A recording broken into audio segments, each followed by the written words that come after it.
Saudações a todos, sou Gabriel Santiago, oncologista clínico. Hoje nós estamos com a doutora Cauana Caetano. Seja bem-vinda, doutora Cauana. Obrigada, doutor Gabriel. Hoje nós vamos falar sobre um tema interessante, que é sobre complicações após a colocação de prótese mamária, muito utilizada com fins estéticos e também com o objetivo de reconstrução após cirurgia mamária. Doutora Cauana, o que seria o hematoma? E ele é uma complicação comum após a colocação da prótese? Então, o hematoma é uma coleção de sangue ali, né? Esse sangue se acumula após uma cirurgia ou uma oncoplastia e às vezes também acontecem cirurgias simplesmente estéticas.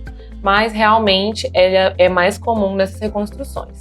Acontece em mais ou menos 1 a 3% dos casos e é uma complicação, como você perguntou, mais recente, assim, uma complicação precoce. Às vezes a paciente opera e no mesmo dia esse hematoma já se instala na cirurgia. E qual seria o tratamento para o hematoma? Então, doutor Gabriel, esse é um caso geralmente que a gente tem que tratar cirurgicamente. Então, a paciente, se ela desenvolve um hematoma muito rápido, é porque tem um vaso calibroso ali sangrando, né? E a gente tem que abrir, reabordar, cauterizar esse vaso. E muitas das vezes a gente consegue preservar a prótese, tudo tranquilo. Em alguns casos, a gente consegue, se for um hematoma pequeno, ter uma conduta conservadora. Então, a gente mantém aquela paciente sempre nos informando, né, sobre como está o aspecto da mama, da reconstrução e observa. Se for pequeno, não evoluir, a gente aguarda que ele regride espontaneamente depois de algumas semanas. Com relação à infecção que pode ocorrer após a colocação do implante, quais que são as medidas preventivas e o tratamento, geralmente? Então, infecção é outro problema que a gente tem com reconstrução, né? E as medidas mais comuns que a gente usa, assim, padrão ouro na cirurgia, são técnicas cirúrgicas assépticas, né? Então, asepsia, antisepsia, isso é bem importante na colocação da prótese, porque a gente está colocando uma coisa externa ali na paciente, né? Além do uso de antibiótico. Então, a paciente, ela colocou prótese, muitas vezes ela fica com um dreno e usa o antibiótico durante 7 dias de maneira profilática. Sim. Com relação ao seroma, o que seria o seroma e qual seria o seu tratamento? Seroma é um dos mais comuns, né? É o que a gente vê bastante.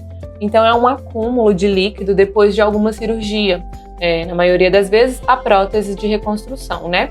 Então, cria um líquido ali, principalmente o principal fator de risco que a gente vê em pacientes obesas.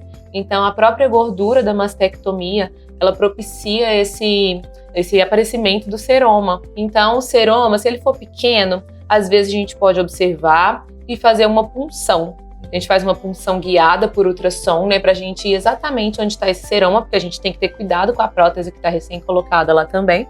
E aspira esse líquido, evitando assim que se transforme numa infecção, né? Outra coisa comum que o pessoal comenta é sobre ruptura de prótese. O que seria essa ruptura e como a gente faz o diagnóstico e o tratamento para essa ocorrência? É um assunto bem importante também, né? Muita gente pergunta, tem medo de tive um acidente, será que minha prótese rompeu, né? Mesmo em casos estéticos. Então, a ruptura de prótese, ela é mais comum sem muitos sintomas, então o paciente não tem nada, tá com a prótese rompida ali, né? Aí o diagnóstico é feito através do padrão ouro de exame, que é a ressonância magnética. Então, a ressonância é um exame que o principal uso dela é para observação da prótese, se essa prótese está rota de forma intracapsular ou até mesmo extracapsular. A contratura capsular, o que seria? E qual seria o tratamento? Então, a contratura é uma complicação mais a longo prazo. Então, geralmente, pacientes que fizeram uma cirurgia há 2, 3 anos é o mais comum. E o principal fator de risco também em pacientes que fizeram radioterapia prévia à cirurgia. Então, a paciente tratou de câncer, fez radioterapia, operou, ela tem maior chance de contratura. E também, se ela tiver operado, fez rádio depois, maior chance de contratura. Porém, tem vezes que não dá pra gente fugir da rádio, né? E o tratamento, na maioria das vezes, é cirúrgico. Então, a gente tira essa prótese, a gente tira a cápsula da prótese, que é o que faz aquele endurecimento, né? A paciente às vezes queixa até de dor, tão endurecida que fica essa prótese, com essa contratura capsular. A gente tira essa cápsula ou faz umas austrações, que a gente chama, são umas linhas para poder dar uma liberada na cápsula. e pode até fazer a reconstrução, colocar outra prótese no mesmo tempo cirúrgico. E existe alguma relação de câncer com prótese? A prótese pode contribuir para o surgimento de algum tipo de câncer? Outra dúvida também muito comum no consultório, né? Então, as pacientes chegam preocupadas. E existe sim um tipo de câncer que é relacionado à prótese mamária, que é o linfoma anaplásico de grandes células. Porém, é um linfoma muito raro, então cerca de 1% de incidência. Então, se a paciente está ali preocupada, ai meu Deus, eu tenho prótese, eu vou ter câncer, ela tem que ficar mais preocupada com outros fatores que podem influenciar ela a ter o câncer de mama clássico, né? Obesidade, sedentarismo. Então, isso me preocupa mais do que a prótese. E esse linfoma relacionado à prótese mamária, na maioria das vezes tem um bom prognóstico, ou seja, a paciente consegue ser tratada só com a exérese dessa prótese, às vezes não precisa fazer rádio, às vezes não precisa fazer químio, porém a gente sabe que existe essa relação. Então, a resposta é sim, mas vamos lembrar de outros fatores aí que também influenciam. E o que seria a doença do implante mamário? Também é um assunto muito atual, né? Muita gente chega com esse questionamento, né?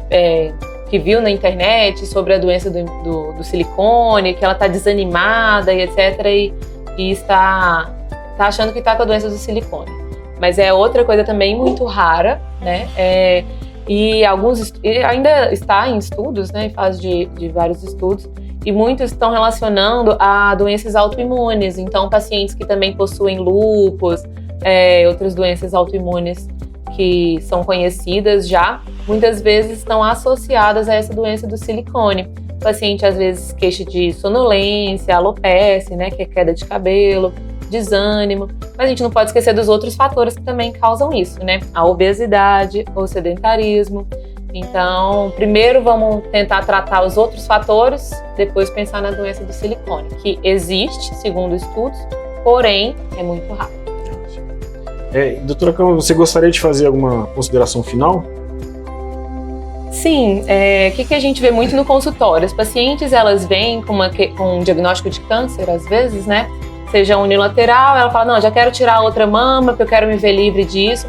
Mas nós, da parte da oncologia, sabemos que isso não é bem assim, né? Muitas vezes, retirar essa mama inteira não tem nenhum benefício para o paciente. O mesmo tratamento e a mesma taxa de cura de retirar aquele pedacinho e fazer radioterapia. Então, o paciente tem que ter na mente, né, que essa reconstrução não é simplesmente uma cirurgia estética. É uma cirurgia muito grande, porque você vai tirar o tecido mamário, vai colocar uma prótese, e todas essas complicações que foram ditas aqui, elas são muito mais exacerbadas quando em uma reconstrução do que quando em uma cirurgia simplesmente estética, por ser uma cirurgia maior, né? Então, acho que é isso. A cirurgia oncológica, graças a Deus, vem evoluindo muito, né?